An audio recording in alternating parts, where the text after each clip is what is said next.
4 pizza boxes is not a good idea because Buddy, having one box of Pizza Hut's a bad idea. Look, when I have one, Pizza fucking sucks. When I have the one on the night that I order it, it tastes. Now remember, right? hold on, BT, before you go any further, story, remember, TikTok adjacent language. Yeah, TikTok. Yes. When I order the pizza on the night, I have the pizza that's fresh, right? So I finish that for the night, save the rest for the other night, right? Have the second piece on the second day, right? It tastes okay, cold, but it's okay because I keep it in the fridge. I have a trick for that, by the way. When you're done talking, I'll tell you. I used to run a pizzeria, and I used to be a part owner of a pizzeria. Yeah, my God, Look, what did you all used to do? I know this motherfucker's a genius. But anyway, I've been working. My first job, I was 12. I've been working for fucking 19 years. But anyway, on the third and fourth day, right, when I have the third pizza and the fourth pizza, I don't know what it is, but they taste like shit. They taste like shit. I don't know, maybe because they're 3 days old? Yes, maybe exactly. Pizza Hut. Or maybe just because they're that specific brand.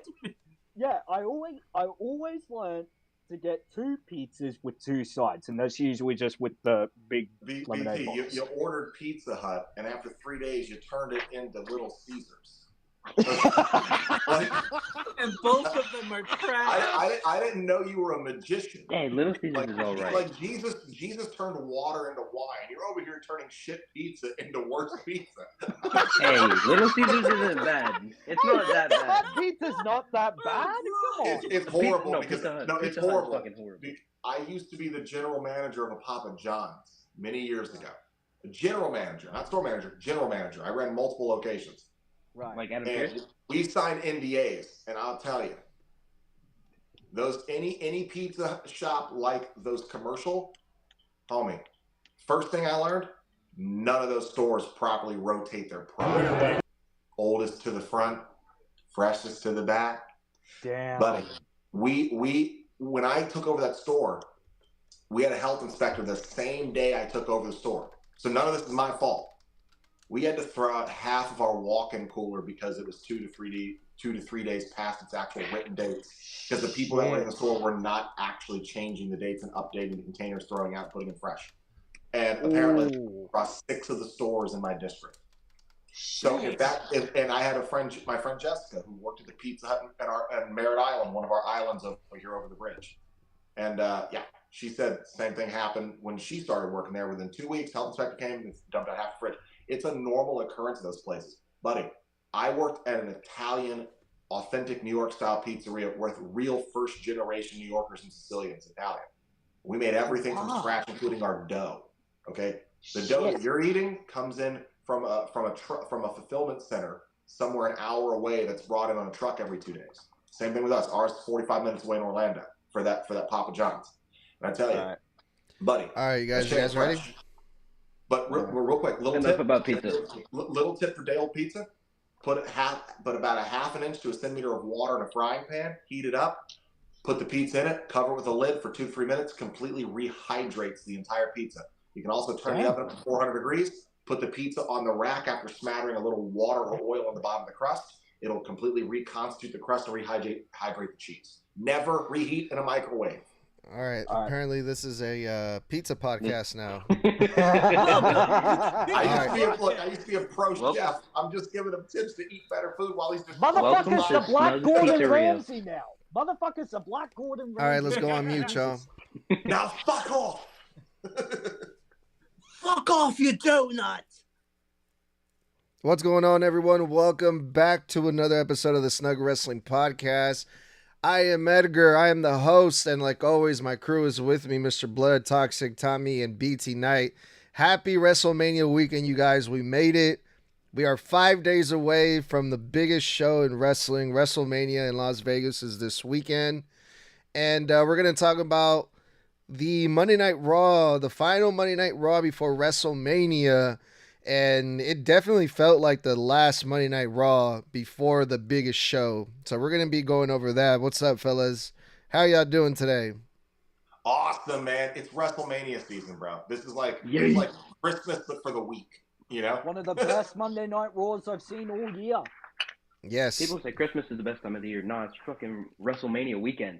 You're welcome to the week-long Christmas. That is what this week is, ladies and gentlemen. It definitely does feel like Christmas. If you're a wrestling fan, how could you not be excited? It's one of my favorite times of the year.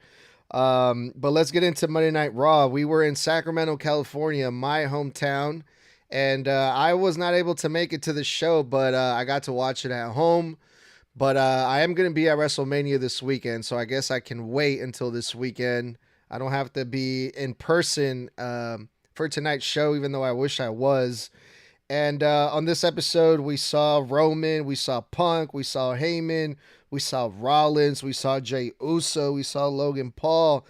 It felt stacked. It was a star-studded show for this Monday Night Raw. So let's get started with the final segment, which was the Roman Reigns segment with Paul Heyman. We wanted to know what Paul Heyman is going to do. What is he choosing sides? Is he going to pick Roman? Is he going to pick CM Punk? And when Roman Reigns showed up to the arena, Roman Reigns saw Paul Heyman sitting down with CM Punk, and Roman was just looking at Paul like, look at this two-time salute over here cheating on me with CM Punk in front of my face like that. Roman Reigns was not happy, and he freaking bashed Paul Heyman. He was like, why, Paul? How can you betray me like that? And then right when we were about to get an answer, here comes Seth Rollins. But I believe Paul Heyman was able to get a few words in. Paul Heyman said that this isn't a betrayal. This is simply a favor that he owed CM Punk that he's paying. But Roman Reigns was not happy with that answer. Seth Rollins comes out. He tries to instigate. Seth Rollins, he's so annoying in this whole thing. And I don't know if that's done on purpose, but I'm just so done with Seth Rollins when it comes to all this. But we still don't know what's happening with Paul Heyman. Who's he going to pick, Roman or Punk?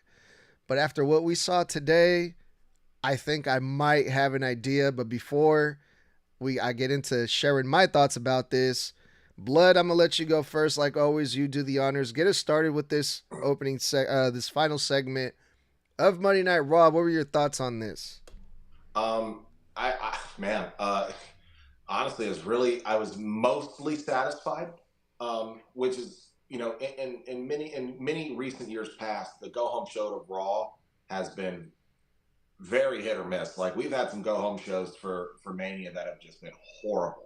Like, nothing happens, nothing of note. The guys that are supposed to be in the matches this weekend, the biggest ones don't even show up for that go-home show or some bullshit. Like, this was a great go-home show for WrestleMania. I was worried about it because I spent the day at Epic Universe and was rushing to get home so I could see the go-home show. And man, and what I really wanted to see was, I was hoping that we would get either like John Cena and Cody, like a surprise thing, even I know that John is going to be there on Friday Night SmackDown, or I was hoping we'd get something more from Punk. And I thought this was so cool, man. Like, Roman pulling up in that freaking SUV, looking over at Heyman and Punk like a jealous ex-lover, like, in front of me, right here, with the kids. I thought it was just hilarious, and Roman really trying to cut Heyman down to size. The only thing that I thought was like a little off about this, like, we always know that Roman's always had that insecurity that kind of he fantasizes things, or he romanticizes the bad happening to him worse than it actually is, without ever taking full stock of his part in things. And the truth is, he had ostracized everybody as the heel tribal chief, so no one wanted to help them in War Games. They were, what did you want to happen? Did you want to get outnumbered in the War Games cage and get stomped and have to eat that loss? Or did you want to swallow your pride and accept the help of CM Punk? And he swallowed his pride and accepted the help of CM Punk on the word of the wise man. You may not have agreed to the favor, but you agreed to the help. And, the thing is without Punk, they lose that War Games match. Don't forget, they were, I believe, if I remember correctly, when Bronson Reed, because he injured his ankles in the spot, when he jumped off the top, he was going to try to crush Reigns under that onto that table. He was going to try to flatten him like into the earth. Punk yanked Roman out of harm's way and saved him. Okay? They shook hands. So how are you going to sit here now and act like Punk is this horrible backstabbing this yada yada? Like, dude, you accepted the help. You agreed for him to be on the team. Rollins is the one who turned you down when he could have helped you, and he chose not to because of his ego. And now here we are in the ring, and you're pie-facing Paul out of anger and jealousy. And it's like, Paul didn't betray you. Paul legit, how is this fair that Paul's a bad guy for helping you when you didn't ask for it, but when he was begging for you to come save him from Solo last year, you were nowhere to be seen for months. You left him hanging out to dry at the mercy of Bloodline 2.0. And they put him through a table, for Christ's sakes. He didn't sleep for days. And he still, after being abandoned by you, literally laid down on his sword for you and refused to acknowledge someone else over you. But somehow he's a traitor? You abandoned him.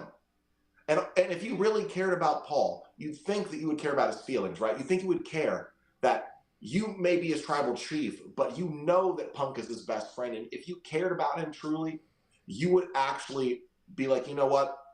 After everything you've done for me in the last year, sticking up for me, helping us, even though I didn't want it, but doing it anyway, support your friend this one time because I know it's a dream of yours. And if a real friend would give up their pride in that moment. And it resulted in Rollins making sure that Roman didn't get manipulated by Rollins again. But what I really care about is that closing part, right? Where after Heyman's pie-faced and Rollins has been clotheslined out the ring, like a good clothesline, by the way. That was a nice clothesline. And all of a sudden, out comes CM Punk to defend Heyman, but he goes straight for Reigns, and he takes him down. All of a sudden, here comes the spear. Okay, now here comes the chair shot to the back for the third time now in their history, mimicking the Shield betrayal. The Shield betrayal, I believe when they had that feud several years ago, where it ended with Roman beating him by Reigns losing by disqualification. And then at Mania last year in the main event, and now another back shot.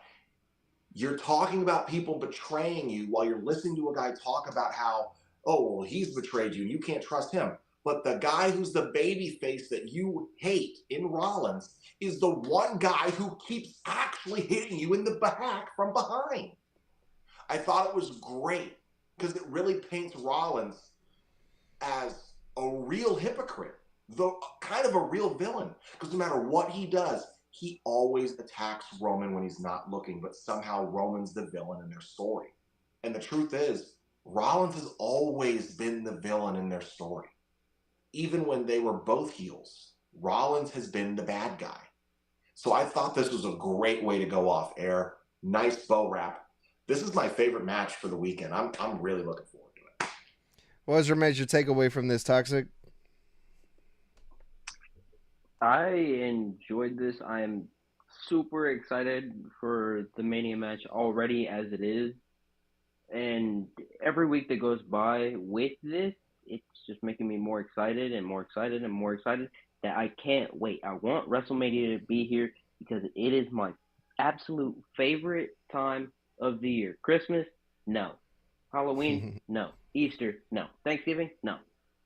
WrestleMania week is my favorite holiday of the year. Absolutely. We're off to a great start. Yeah, we're off to a great start for WrestleMania week. Do you have any predictions? I guess we're going to do WrestleMania predictions in a couple of days, so we'll wait on predictions. Tommy, what did you think about the closing segment for Monday Night Raw tonight? I loved it. The callback, everything. But I'm going to correct, as much as we all love Michael Cole, something a little bit with this. Mm-hmm. Michael, you're wrong. CM Punk was not the first Paul Heyman guy. If you go all the way back, that was the Wild Samoans. Samoans were the ones that started off with Heyman. So Cole called him the first Paul Heyman guy? Michael Cole said that if you look back in history, CM Punk is the first Paul Heyman guy. No, that's the Wild Samoans. Yeah. I mean, it could have been like CM Punk was the first guy to be named a Paul Heyman guy. I don't think the Wild Samoans were calling themselves Paul Heyman guys back then. Could that be it? Yeah, that might be. Yeah. But with this segment, I truly love the callback to the Shield. Once again, they keep doing this. They keep doing this callback. And when it comes to these two, it means so much more than just a single moment in history. No, these two have a massive grudge. One that they will not let go. And I absolutely love that. The fact that they keep calling back to that moment, because it truly was one of Roman Reigns' biggest moments in WWE history. Absolutely. I want to give a quick shout out to Rocha, Jamie O'Neill, and the Dark Knight. They're on the comment section. They all believe that it's a possibility that Seth Rollins could maybe join Cena and The Rock and join like this major heel faction. Yeah, but shout out to them. Thank you guys. Anything else you want to add, Tommy, before we go over to BT Night? That ending shot. I love the fact that the way they went off is Paul Heyman backed into a corner with the most terrified look on his face, just looking at Seth. That is brilliant, the way they went off air like that. Mm-hmm. BT?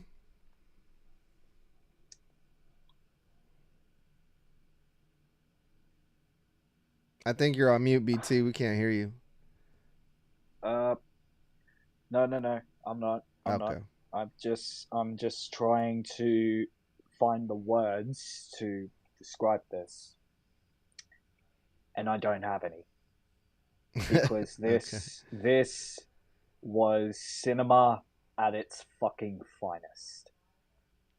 From Roman Reigns pulling up in his luxurious car, to seeing Paul Heyman sitting with his best friend in Phil Brooks, aka CM Punk.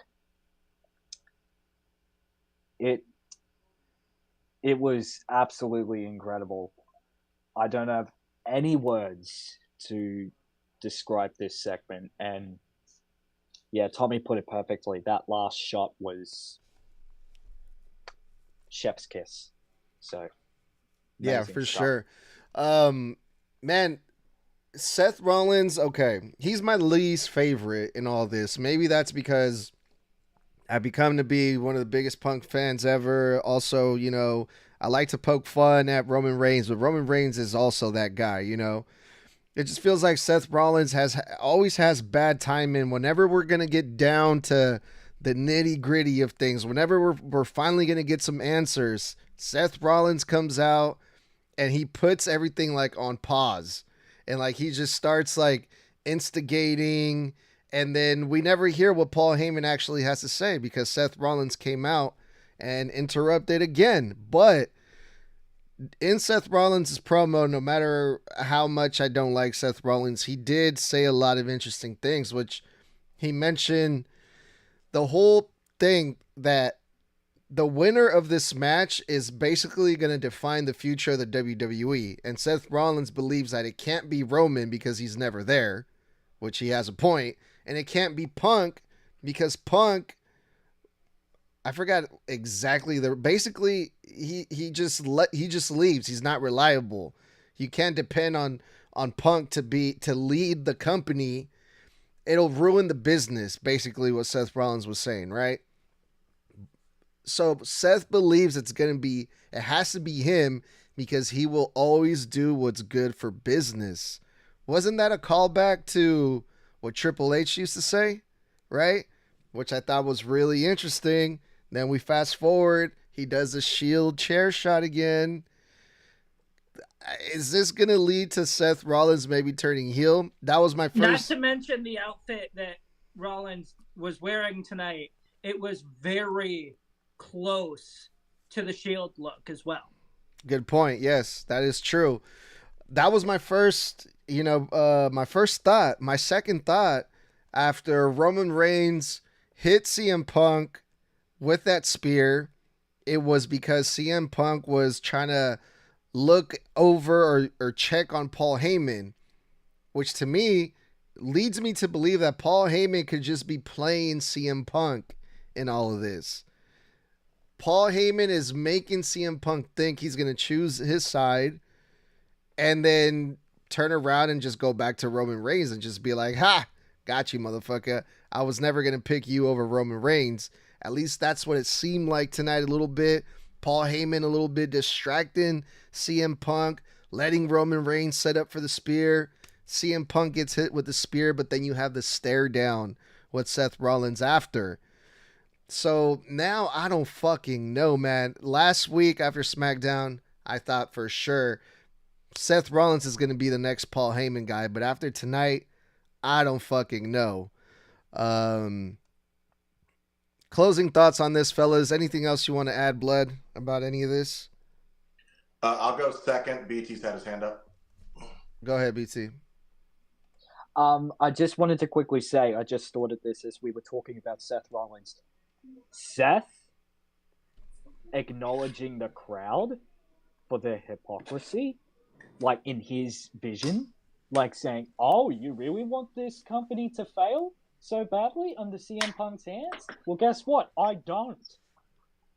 So he appreciates the crowd, but he doesn't like it when they start chanting Punk's name. It really sets him off, and we've seen that many times. I love how they continue to nitpick on that. So I wanted to quickly bring that up. Kind of heelish, isn't it? Well, that was what the two thoughts I had. One, the closing shot, but the two angles that we got. One, what Tommy said, that great shot of Paul being backed into a corner. But I'm taking that as a visual metaphor for them all literally backing Paul into a corner. He has to choose between his best friend, his tribal chief, and now this other guy who says he owes him a favor because he spared him a stomp last week. But remember when I said that if Paul did turn heel on Reigns and Punk, it would be because they put him in the middle and played tug of war with him? This still goes back into my further original point. What if Paul Heyman turns heel and joins Seth Rollins, and Seth Rollins also turns heel? I did say last week, I don't think Rollins leaves Mania without a heel turn.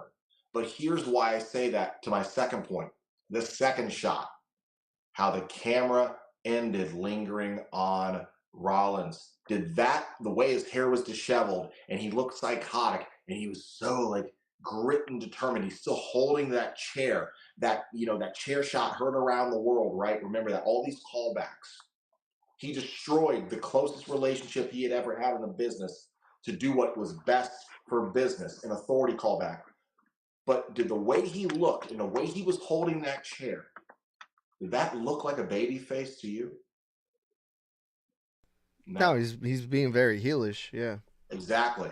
I really do think we can't leave Mania night one without a heel turn from Seth, and I don't think it happens because think about this: all this callback they're doing to Heyman and Punk's promo years ago when they talked about walking down to WrestleMania together. They put so much emphasis on that in the last 2 weeks, and that clip went viral, right? Of all the times that you could turn Paul against Punk, where it would hurt the most, shock the fans the most, it would be now to do that hearkened callback, give the fans what they want. We finally get that beautiful moment for Punk. And the one guy who believed that Punk could main event Mania is the one guy that costs him the win in the main event match.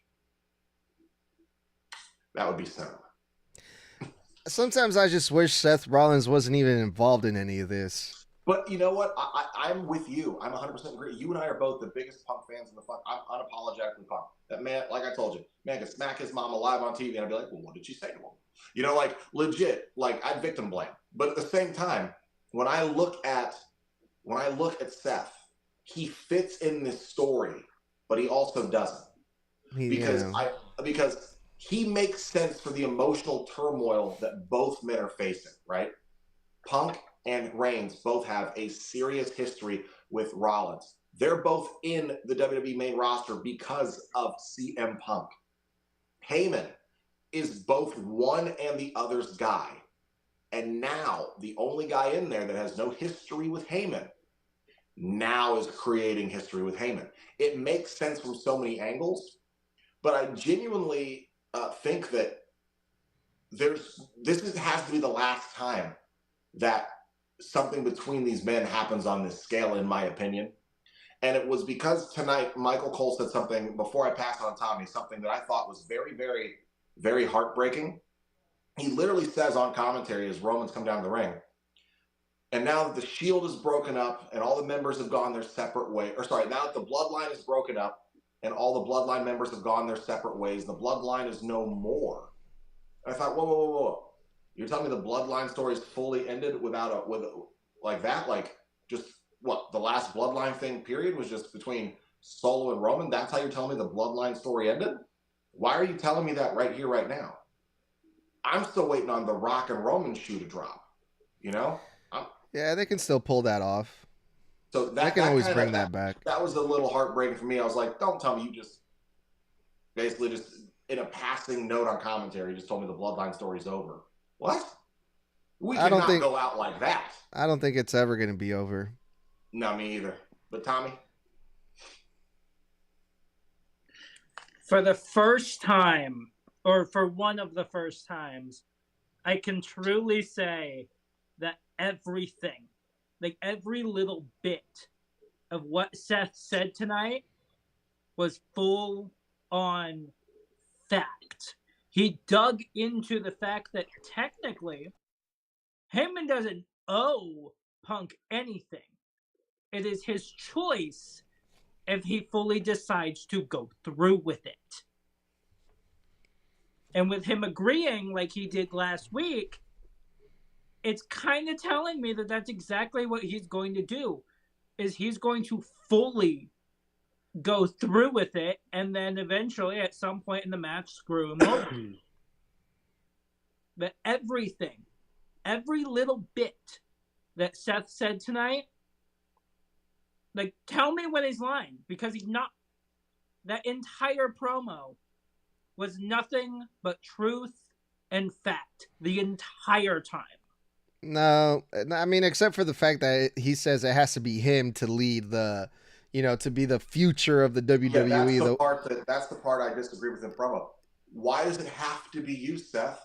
How is it selfless if you're trying to be self-righteous about it? Well, he said that Roman is never there. He's only there when it's convenient. He said it has to be him. And Punk is no one else in that back can carry the company the way you do. Is that what you're saying? But also, Tom, to your point, he was wrong because he said that it's a choice that Paul Heyman made, right? But how can you tell a man that he's a betrayer and dishonest and dishonorable while you're telling him that, I mean, you can make the choice and keep your promise and be honorable? That don't make sense, homie. You either want Heyman to prove you wrong and be an honorable man, keep his word that he gave when someone risked their fucking body to help you when you needed him to, in exchange for help from you later. And by the way, the favor is so uneven. Punk risked his health and well-being to help Heyman and the Bloodline, and all he asked for in return was just walk down to the ring with me and just be there. Punk is selfless here. He's like, I'll help you. I just want you to be my friend on the way to the ring. Why is that such a dastardly thing?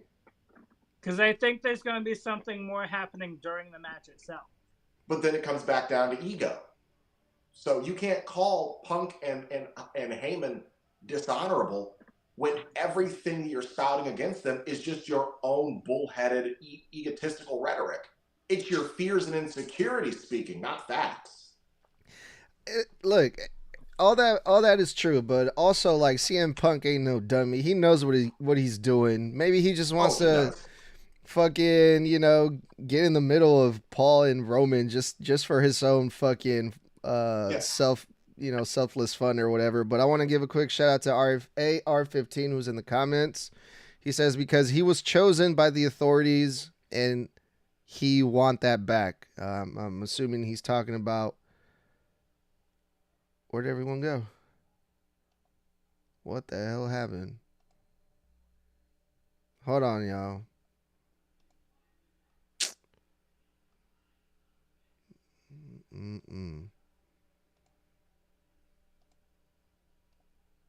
Jesus Christ. Break. But hold on. Something went wrong here on my shit. Did the live go down? Nope, the live is up. Oh, well then, okay. Charlie, the show must go on. The show must go on. I don't have Tommy. I lost Toxic. Yeah, Toxic's like gone for us too. All right, look. When it comes to all of this, we kind of spoke about like our Mount Rushmore the other day, and this kind of reminds me a little bit of that because we talked about Chris Jericho when he won the first ever Undisputed Champion, when he was in the middle of The Rock in Austin, and he was kind of just there, and then he ended up winning. That kind of reminds me of this a little bit. You have Roman and Punk, who are the biggest stars in WWE right now, and then you have Seth Rollins. He's just there. And it's just like, he is one of the biggest stars in that company. But if we're being honest, you put those three men in a line. Seth is the least over guy, and people will have, and there's Seth Rollins defenders, and people misunderstand what we talk about when we say that if you take away Seth Rollins, his lights and the music and the sing-along crap and the flashy clothes, all he has is his wrestling ability. What is his character other than self-righteous company guy? Yeah, well, we'll see what happens. Paul Heyman, he could be a 2-timing whore or a 3-timing slew. We don't know. I guess we'll find out. What we 4 times also on Saturday seem to be forgetting as well is the fact that Heyman has a history of fully betraying who he's working for. He did it with Punk. He did it with Brock. Is it a possibility he does it with Roman too on Saturday? Well, remember, there was a one point in time where they actually did have Heyman betray Roman, and then they retconned it, and then turned it into him betraying Brock. But he did betray Roman at one point, remember? Because Roman straight up dropped him in the ring. People forget about that part in the Bloodline story. Yeah. He's already betrayed Roman once, but he's also betrayed Punk, and he's also betrayed Brock. He's never had to deal with Seth to betray him, but people are like, there's history. Paul has betrayed everybody, but this is the one time where he's like, dude, I just don't want to be in the middle. I'm trying to be loyal to you, but you fucking abandoned me last year. You're never grateful for anything I do. I'm trying to be loyal to you. You're my best friend, and I want to walk down the ring with you, but you weren't here either when I needed you. You didn't run down to the ring to save me with Solo and then put me through a table. But who showed me mercy? Seth Rollins, when he could have curb stomped me and he didn't. Well, besides that was a closing segment for Monday Night Raw, and it was a hell of a way to close the last Raw before WrestleMania. We also had 4 other wrestling matches, and there were WrestleMania teasers because we had Liv Morgan versus Bayley, which I thought was really good. Also, Rey Mysterio versus Julius Creed because Rey Mysterio is going to be wrestling El Grande Americano. We had AJ Styles versus Karrion Kross to hype up the match between AJ versus Logan Paul. And we had Penta versus Finn Balor. All 4 matches were really, really good. But let's go back to the beginning of the show. We kicked things off with the World Heavyweight Champion, Gunther. And this was a very, very different Gunther compared to the one that we saw last week. Because last week, Gunther looked worried. He looked scared. He looked like he was shaking in his boots after that Jey Uso promo. But Gunther showed up and he was pissed off. Well, you can say he was pissed off. Michael Cole said he was frustrated. Michael Cole said that he was maybe even a little bit intimidated. Gunther was, because he showed a lot of rage in this opening promo with Michael Cole. My hometown of Sacramento, California, we're not feeling Gunther whatsoever, booing him damn near out of the arena, not letting him speak, not letting him get a word in. The people are behind Jey Uso 1,000%. And yeah, man, this was this is heating up definitely for WrestleMania. Then later on we saw Jey Uso. So let's talk about this, guys. What do you guys think is happening this week with Gunther and Jey Uso? Toxic, let's go with you first. Yeah.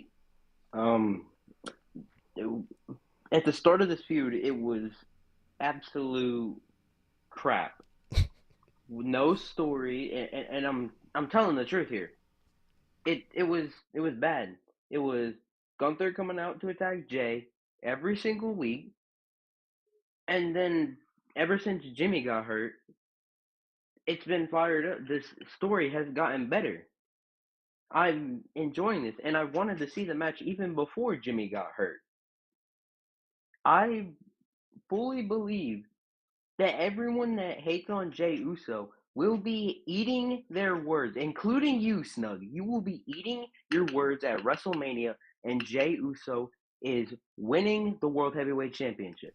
Like Blood said, if he doesn't, it just ruins his character. He has nothing to go for. Jey has nothing to go for if he loses to Gunther. Nowhere to go. I gotta give a quick shout out to Carlos, who's in the comments, says Gunther is carrying this feud. Finally, someone who understands the reality of wrestling. Go ahead, Toxic. I don't even know what I was gonna say. Man, screw. I'm kidding. My bad. Yeah, I'm excited to see this match, and everyone that hates on Jey Uso is going to be eating the words. Yeet. No yeet. Go ahead, Tommy. I don't even know what I was going to say because both of y'all speak bullshit. But because it's true, both of y'all are wrong. Jey is absolutely carrying this. But with Gunther for right now, because I'm pretty sure we're going to get Jey later. With Gunther with this is the first time where I feel like he actually put stuff into this besides the Jimmy thing. If you take out Jimmy and that whole attack there, this is the first time that Gunther has felt like he himself is at a disadvantage. As much as size-wise, that is not the case. Gunther's a big boy. But size-wise, it's definitely not the case. But Jey has gotten into his head, which I think was Jay's plan the entire time last week, was to get into his head and make him doubt himself. And that is exactly what happened this week. You can tell Michael Cole was 2 questions in, and then Gunther said, screw it. and just put himself out there. Yep, I think you hit it right in the head with that one. Gunther's a little flustered, it seemed like, tonight. BT, let's hear from you. What are your thoughts about Gunther's promo and Jey Uso's promo now that we're at it? I've seen Gunther cut better promos than this one, honestly. I think it's just me, but the crowd fucking ruined this promo from Gunther. He should have come off more threatening, and the crowd just wouldn't fucking let him breathe. So I blame the crowd for this. And Jay's promo,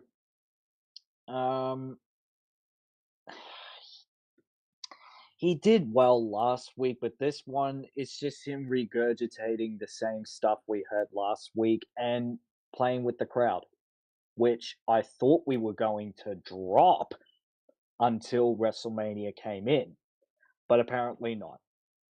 So, again, I don't think we're going to be proving the critics wrong, but coming WrestleMania, Jay nonetheless will become World Heavyweight Championship, whether you like it or not. Snug, whether you like it or not. Reality of Wrestling on TikTok, who I blocked for the sake of my sanity.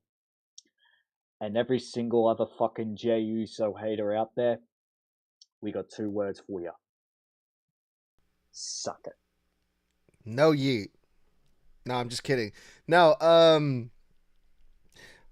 yeah, I mean, the crowd, AR15 in the comments said it best. The crowds are out of control. But we're not going to hate on my hometown of Sacramento, California, all right? Because we are live. We were a wild crowd tonight. But I should have mentioned that, you know, Jey Uso, as well as Bayley, too, they kind of felt like a homecoming to them because Bayley being from San Jose, Jey Uso being from San Francisco, we're 2 hours away from both of their hometown cities. And Jey Uso even said it best, you know, most of their family is from the West Coast over here on our side. Sol Sikoa is from Sac. And so it's really cool to see Jey Uso, you know, with his people. Even Jey Uso was like, my mom is somewhere here in the crowd and stuff. So the fans really, really love Jey Uso, which is a big reason why Gunther was getting a lot of heat in Sacramento, getting booed like crazy. But let's hear from you, Bled. What were your thoughts? How are you feeling after seeing both of the promos tonight from Gunther and Jey Uso? I'm in the same vein that I think the segment between them last week was better because there was a real shaky emotional heft coming out of Jey. And I thought Gunther played with the nuance of trying to almost seem apprehensive to even interrupt Jey, apprehensive to attack Jey, apprehensive to belittle or berate Jey at the fear that Jey would snap right then and there on him in the ring. Because if you remember last week, you just constantly see Gunther putting his hands out, trying to calm Jey, almost to push the anger, to quell the rage, right? I thought that was really great character work from Gunther last week, and especially from Jey. You know, especially the line about having to pray to God to forgive him for what he's going to do. And this week, I agree in the vein that I thought that I was really hoping Jey would stick a bit more to the serious side that we saw last week and not feed back into the, you know what I'm saying? You know what I'm saying? And that means, you know, and every other word he lets the crowd interact. But it was decent. It was there to fire up the crowd, obviously to get them hot for the weekend. But I felt really bad for Gunther in this segment because I thought this was like, the one thought I had was like, thank God this segment is not on the European tour. We never would have gotten through it. Because, and you said not to hate on your hometown. Well, in this segment, I'm hating on your town because they need to learn sometimes, fans need to learn sometimes when to shut the fuck up so we can hear the promo that's supposed to be building the story that they are invested in and want to see. If you are invested in the stories, don't you want to hear the story being told? Shut the fuck up. Let the man talk. Let him tell you. Because you can tell right then and there. The reason we've heard better promos from Gunther than this one is because he clearly, the crowd got to him here because he tried to restart twice, right? He said the same line twice. Last week, Jey Uso came down to this ring, and he said that twice. He had to restart twice, and finally he just gave up. When a crowd, like sometimes we know the crowds are a part of the show. We need the crowds. We need the fans. But sometimes the crowds just ruin things. This was their go-home individual promo pieces, and I really wanted to hear what Gunther thought about what Jay said last week. And even though he finally was able to just push through and talk over him, like, take a hint, shut the fuck up, let him talk. But one thing I wanted to point out about Gunther was, aside from the fact that the crowd actually ruined his segment for me, which really pissed me off.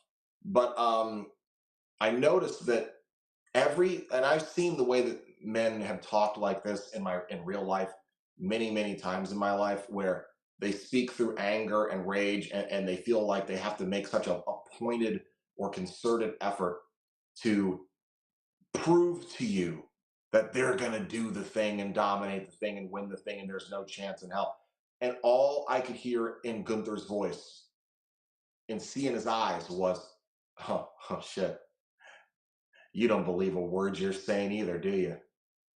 And I immediately realized Gunther, not only is he afraid, not only does he feel doubt, at this point, he's mentally already lost the war. Because everything he shouted tonight was just a little boy screaming into his pillow, hoping that the monsters under his bed would run and jump out the window, and that they were never really there to begin with. Everything he said tonight sounded like a scared kid trying to act tough for the sake of not looking weak. And mentally, Jay beat him last week.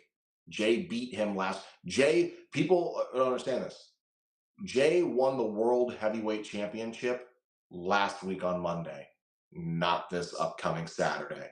Gunther's already lost. Once you lose mentally in a game like this, it'll be exactly what happened to Gunther last year at Mania against Sammy. He mentally lost before the match, and it cost him the title. Jay is your new World Heavyweight Champion. 4 letters, 1 word. No, yeet. Yeah, Gunther is out of his, he's not the same cool, calm, and collected World Heavyweight Champion that we're all used to, man. He's, I'm afraid you guys are right. But I'm not going to stand here and just let you guys bash all over my peoples of Sacramento, California. They probably, most crowds, they need to realize when to interact and when not to interact. Even with the whole yeeting stuff, like, you guys, we don't have to yeet all the fucking time. I'm not talking about us here.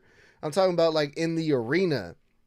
Like, also, like, I feel like Jey Uso, he came out and he wanted to do this promo, like, in a real serious and intense way, but the crowd was just too hyped, and they just wanted to yeet with him so bad that Jey Uso, he just said, you know what, fuck it. He's like, I'm with it too now, you know? And you know what? I'll give it to you, Snug. I'm glad that the crowd is having fun, because that's what we're all here for. I want them to have fun. I want everybody to be as hyped for Mania as possible, especially since out of the 10 to 12 weeks this feud has been going on, only 3 weeks have been good. So if the final week gets them hyped, I'm all for it. But sometimes crowds just need to learn how to take a hint. You can be excited. He's only going to be out here for 5 minutes. Give him 5 minutes, then go nuts. But let him get the point across. So I'm not trying to hate on the crowd or your hometown, but the West Coast, as an East Coaster, we got the I will better mute your rappers, mic. and I will mute your mic. We got the better. Be careful. rappers, In-N-Out Burger sucks. Be careful. I got the power to mute. Anyway, yeah, so another match to be excited for, another match to be looking forward to at WrestleMania. And I just realized something after seeing these matches. These are all like the teasers that we got, the matches that we got tonight. These are all gonna be the matches for Saturday. So are we doing? Are they doing Monday Night Raw? The matches for Raw on Saturday and the ones for SmackDown on Sunday? Is that what's happening? Because it kind of seemed like it. Because we have Gunther versus Jay that's gonna be on Sunday. We have the triple threat match that's on Saturday, which is gonna be on Saturday also. And then we have Liv Morgan, and Raquel Rodriguez, the women's tag team champions. I believe that's also on Saturday. So I think it's safe to say that the matches for Raw are going to be on Saturday. But wait, Tax, are you saying that the tag team titles are on Sunday? Yeah, Liv and Raquel versus Bailey and Lyra is on Sunday. Yeah, Okay. They did say that. Yeah. Never mind. But we did see those these teaser matches tonight on Monday Night Raw also, which I thought were really, really good. I just want to point out a couple things about these matches, and then we'll go around and see if anything else stood out that we should that's worth mentioning. I just want to add that when it comes to the Liv Morgan and Bailey match, Bailey won, but Liv Morgan looked really good. I think she stood out more than anyone else in this match. Liv Morgan, I'm sorry, BT, but she's really growing on me. She just fights dirty like a real heel. She's she does these little things that make her seem like just really dirty and nasty in the ring, which is it's refreshing to see, especially in the women's division, because not everyone does it the way that Liv Morgan does. That was cool. We almost got an unmasking with Rey Mysterio at the end. He almost took the mask off El Grande Americano after his match with Julius Creed, which Julius Creed also looked really good, but Rey Mysterio won his match because he needed a win before his match versus El Grande Americano, not Chad Gable. I don't care what anyone says. We even got to see Logan Paul after AJ Styles versus Karrion Kross. But that's one of those matches that's like, yeah, it's just gonna be there. There's not really a whole lot going on there. But the thing that I really wanted to point out was the match between Penta versus Finn Balor. It was a great match. Sometimes I forget that Penta and Finn Balor kind of have like similar styles. They look like they worked really well together in the ring. Finn Balor, he can still go. This was like a different Finn Balor. This was a Finn Balor that I haven't seen in a long time because he was in the ring with someone like Penta where they have like this crazy high pace, high flying, high intensity matches, the like the ones that Penta's used to having usually. So that was cool to see Finn Balor pull out. Penta pretty much took something out of Finn Balor that I haven't seen in a long time tonight in this match, which I thought was really good. But after this match, we saw Braun Breaker, we saw Carlito, we saw Dominic Mysterio, and they all got into it. Braun Breaker hit a massive double spear on Dom and Carlito. Then Penta took everyone out with a crazy dive from the turnbuckle to the floor. But did you guys see it? Braun Breaker was holding his knee after that. And it didn't look like one of those, holy shit, I'm selling the knee. No, he looked like he really got hurt. And I got kind of worried because before the match, Braun Breaker got attacked. The attack looked vicious. And I'm like, you guys are doing this before a WrestleMania. That's pretty risky. But I don't know, man. Braun Breaker was not looking too good after this whole thing. But when it comes to these four matches, you guys, is there anything that that stood out to you guys that we should note before that's worth mentioning before WrestleMania? Let's go with you first, Tommy. What did you think about any of these matches? People forget how good Balor is when he is on his own and the Judgment Day not getting involved. I mean, yes, he had that Hell in a Cell match at WrestleMania 39, but still, ever since then, the Judgment Day has still found their way to get involved. And with Balor this time, none of them did. They showed up at the end, but they did not truly and fully get involved. And that truly showed how good Balor actually is on his own in the ring. He's phenomenal in the ring when it's just him.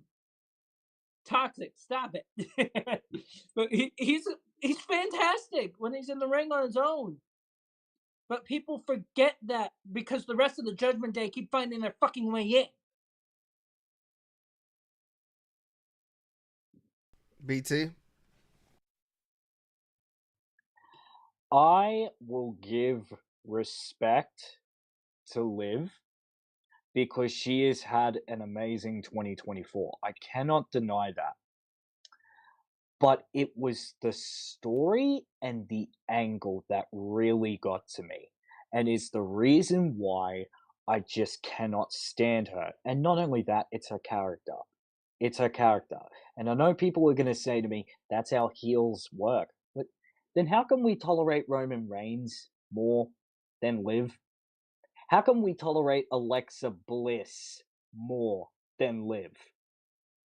Alexa Bliss was able to cut a promo after winning the Elimination Chamber, being inspirational at first, right? And then instantly switched on the crowd like that, breathless, after defending her championship. And she's a more tolerable heel than Liv is. And not only that, if they had booked Liv better in a story where she didn't have to rely on her man to do everything for her, I actually would have taken her seriously. But at the end of the day, that's just my opinion. I will give respect to Liv for the hell of the year that she has had. But it's her character that I just cannot fucking stand. That's the reason why. That I just can't stand it. No, that's definitely fair. I mean, I feel like that's the case for a lot of people when it comes to Liv Morgan, but I think she's starting to grow more on people because even today, you know, again, Bailey's from San Jose. She's from 2 hours away from here. She's from California. And the people were chanting, "Let's go, Bailey. Let's go, Liv. Let's go," you know, and Bailey's standing there looking at the crowd like, what the hell? I'm at home. Like, this is my home, and you guys are cheering for Liv. Like, what the fuck is going on? So, I think Liv, man, I think she's on her way up, man. Go ahead, Blood. I've been a fan of Liv Morgan since she came in the Riot Squad, honestly. I've been a fan of her since she was sticking her tongue out. It was covered in blue, and she was some Temu knockoff Harley Quinn. And a lot of people forget that's how she debuted. You know, I've always liked her character work. I always thought back then she never got her due. But to her credit, the girl has really put in the work the last 2 years. She has really, really busted her ass to be better and do better and get better. And especially over last year, I feel like she's truly, fully become comfortable in the ring. There's a confidence about her now when she moves and wrestles that she didn't have even a year ago. And people forget that, you know, people are like, oh, she can't win anything without Dom's help or a man's help. That's not true. Y'all forgetting she took Becky Lynch to the limit. Okay? More than once. Okay? She's taken Rhea to the limit. Liv has never lost in a dominating fashion to anybody in several years. Okay? We're talking Rhea Ripley, who took Charlotte Flair to the limit and vice versa, and literally has lost to Charlotte Flair, but Liv has literally taken Rhea to the absolute brink in a match. Not only does she look better in the ring, she sells better in the ring. She's got great in-ring psychology. She's always staying in character. When the match ended the night, the first thing I thought was, oh, that's a look in her eye and on her face. The way the camera framed, look at she had this red bruise up here, and she's just, the ref comes over to check, and she just goes and pushed him away and just keeps staring down Bayley. I was like, that's the intensity. That's the intensity from the Liv Morgan that was on that crazy hardcore gimmick that Vince threw at her for a good fucking 6 weeks and dropped. And where every week she's just trying to do something extreme. Anybody even remember that from 2.5 years ago? And you know, she's shown, unfortunately, yes. Yeah, she's shown and proven she is not afraid to do the crazy stuff, get hurt, get injured. She's like, Liv has proven she is willing to be a rag doll for anybody, put anybody over, sell for anybody. She's such a team player, and it shows. And so I'll always appreciate Liv. When it comes to the Ray Phoenix, or sorry, not Ray Phoenix, the Penta and Finn Balor match, I've said this as often as I possibly can. If I could look 20% as good as Finn Balor does in my mid-40s, I'll have one life. Because I'm not in my mid-40s, and I don't look as good as him now. So when I look, what Finn, not only is that man like just a god in that ring. The one thing I love about the Judgment Day and him being involved with them is that you truly, watching him get to wrestle these one-on-one matches like this, the ones they let him go 15, 20 minutes in a main event or something, I truly feel like I'm actually being rewarded or or getting like a treat. Like, oh shit, I actually get to watch Finn go out there and fucking go high gear. Because he always goes high gear. So when I think of Finn Balor in the Judgment Day, I'm glad that he's been in the Judgment Day as long as he has, because it's truly made the fans, especially newer fans who are still getting used to him, completely underappreciate and under-expect and underestimate him. So when they finally see what he can really do in that ring, I'm like, hey, I bet you like that. I bet you're a fan of him now, aren't you? Because he's just that good. And Penta, so good, always good. When it comes to the knee of Braun Breaker, I'm really hoping that he's just trying to sell the fall and he's a really good seller. Because the way that Penta landed on everybody, if you looked closely, Braun was the one in the back that everybody kind of toppled into. And so I'm hoping that none of them rolled or landed on his leg the wrong way. Because even when Penta rolled off him, he was kind of hung in the corner like that on the ground like this, just like doing this. Yeah. And I'm like, but those guys were all kind of laid across his ankles, his feet, his shin. And I'm like, oh, okay, well, you know, why are we risking like and I'm with you, Snug, why are we doing the backstage beat up spot? Because people are like, oh, it's all fake, it's predetermined, no one's really going to get hurt backstage, it's staged. Tell that to Rhea Ripley, who had her whole fucking shoulder fucked up and blown out and popped out last year, just in a backstage brawl with Liv Morgan. Mm-hmm. She was gone for months after that. Months, a separated shoulder. It's very dangerous. So to pull that off 5 days before the biggest show of the year, it's kind of like, hey, y'all really sure you want to have anybody doing anything physical? Because what I'm thinking about, I'm like, I know these are all like tasters, teasers, appetizers for the matches we're getting this weekend. But any one of your matches goes out the window and derailed, card subject to change, if any one of these people gets injured tonight or Friday. Yeah, definitely, man. No, but Braun Breaker, he's a beast, dude. If you he's know, an animal, and he'll still wrestle injured. Yeah, he will. But still, man, I just hope nothing happened there. But yeah, man, I hope he's all right. I'll knock on wood for that one. But yeah, other than that, man, that was Monday Night Raw. That was one hell of a way to hype up some of these matches for WrestleMania. I thought very interesting show tonight. Stay tuned, you guys, because we're gonna have WrestleMania predictions coming up here in a couple days. We're really gonna get into who's gonna win these matches and what we think the outcomes are gonna be, which should be really interesting. But yeah, until then, you guys. that was a Monday Night Raw review. Thank you guys so much. My name is Edgar. I'm the host.